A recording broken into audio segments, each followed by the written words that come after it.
여러분 안녕하십니까? 프레스뉴스 안다현입니다. 최근 동물학대의 피해 사례가 증가하고 있는 가운데 충북 옥천에서 있을 수 없는 끔찍한 일이 발생했습니다.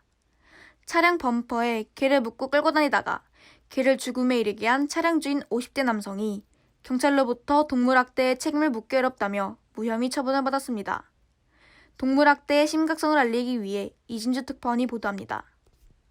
지난 1월 5일 충북 옥천의 한 초등학교 옆에서 차량에 개를 묶고 끌고 다닌다는 SNS 글이 화제가 되었습니다. 검은색 차량 범퍼에 묶여 힘없이 누워있는 개 한 마리가 보이는데요. 잠시 묶어둔 거라고 생각하기엔 바닥에 흥건한 피가 오랜 시간 동안 묶인 채 끌려다녔을 것이라는 추측을 사고 있습니다. 차량 주인 A씨는 지인에게서 차에 개를 묶어놨다는 연락을 받았지만 바쁜 나머지 깜빡 잊고 운행하였다고 진술하였습니다. 이에 평소 동물학대에 꾸준히 관심을 가진 개그맨 김원유 씨는 개인 SNS에 어떻게 세상에 이런 일이 있을 수 있냐. 정말 미치겠다. 개를 차에 매달고 다니는 사람은 없다. 차주를 도저히 이해할 수 없다라며 옥천 동물학대 사건에 대한 안타까움을 표했습니다. 충북 옥천에서 프레스뉴스 이진주 기자였습니다. 다음 뉴스입니다.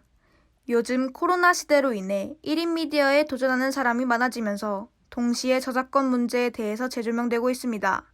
미디어 저작권 의식에 대해 이서영 기자가 취재했습니다. 최근 코로나로 인해 유튜브 및 SNS 이용이 활발해지면서 단순히 유머를 유발하는 미디어 컨텐츠에서 영상만으로 책 한 권을 다 읽는 듯한 도서 리뷰 컨텐츠가 증가하고 있습니다.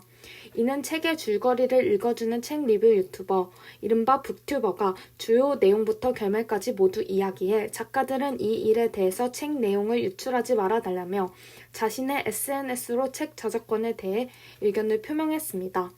몇몇은 저작권 침해에 대한 해결책을 마련해야 한다는 의견도 제기되고 있습니다. 음원 및 영화 등의 저작물에 대한 보호도 현재 안일해지고 있는 가운데 도서 또한 제재가 강하지 않기 때문에 해당 컨텐츠가 그대로 확산될 가능성이 커지고 있습니다.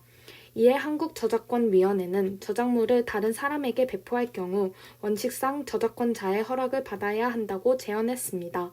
이상 프레스뉴스 이서영 기자였습니다.